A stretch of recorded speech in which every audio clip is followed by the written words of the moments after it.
ahead. There's Ian, Michael, Black. I bet you were expecting that Maggie, weren't you? Yes. Well, I'm taking over. Hang on. Oh, Maggie's she is here. Maggie's here. But this way I can ask the questions that you guys are asking. So go ahead. There you go. There we go. So we are at Aveda Congress, which we do every 2 years, and it's a huge show. And we've just come off stage and we did the opening presentation. And I thought it'd be quite nice to come and say hello to you all and show you some of our models, because we've had some fun time, and obviously my section was all about hair colour. So let's show you a couple of the looks. So do you want to come over here, Abby?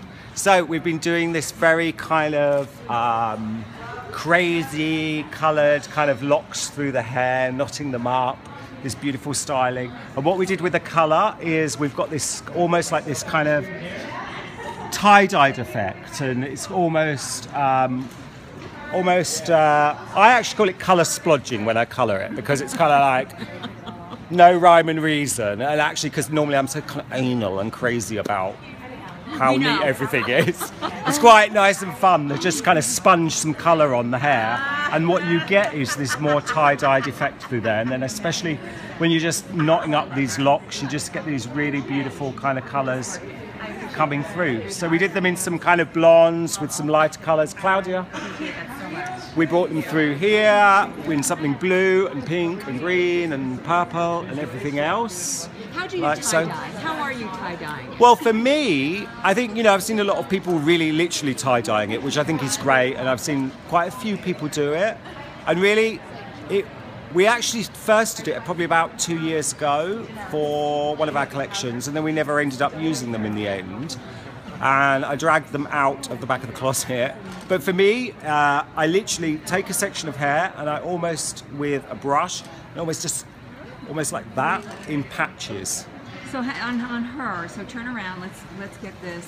So for example, on any of these, you would just grab pieces and so you could do this one's sponges, anything, any tool you like. I mean, for this one, because there's less colours, well, less mixture, what I like to do is almost kind of start the hair one colour. So if it's going to be blue and then do the ends green, the next one, the first half green, the second half pink. So you just get this really mixed up texture. So if the hair's down, it's not one colour from roots to ends, it's 2 or even 3. And I think it's something that you don't have to, so much of the time we always want this pattern or we want this, but I think it's an idea for people to explore, which is really fun. This model is very special. This model is very special. I looked at her, God, does she look familiar? And she is Janelle's daughter, so I know loads of you know Janelle Geese, and this is her gorgeous daughter. Makeup artist style. And these are West. These are lovely locks. I don't know. I don't know actually. I don't really point anything. Was the hair previously lightened? Yes.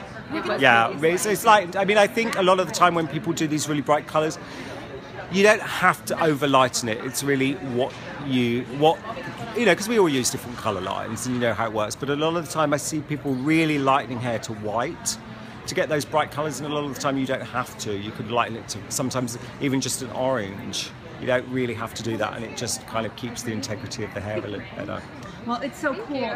They are all gorgeous. I'm going to let you go because thank you. I'm being dragged off, so it's lovely to see you. All right, thank you. Bye.